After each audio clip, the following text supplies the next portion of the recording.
Hi guys, my name is Sherry, Chef for short, and welcome to my channel.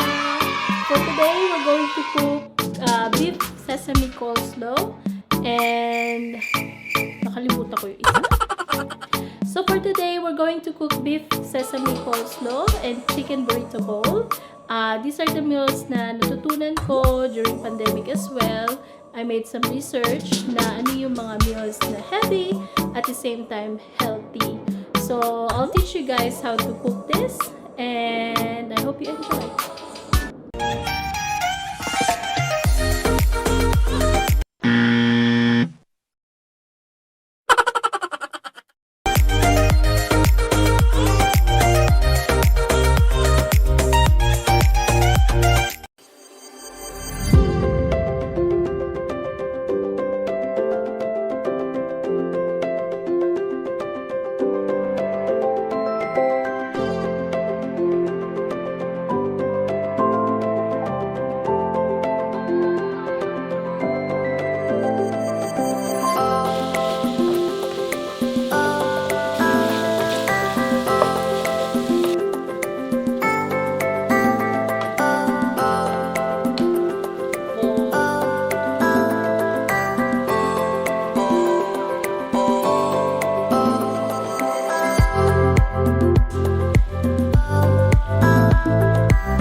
So guys, we just finished cooking sesame beef coleslaw, and here it is. Very heavy but very healthy. You can eat it for your lunch or your dinner, or if you want to have a heavy breakfast, you can also eat this as well.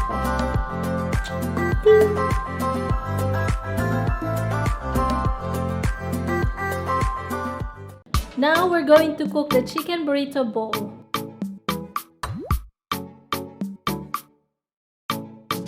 The chicken thigh, I season it with salt and paprika and also Tabasco sauce. We'll use cloves for hygienic purposes. Ito ang gagamitin natin. Joke.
2,000 years later. Nakakatakot yung yung mantika.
There you go, guys. We just finished a chicken burrito bowl.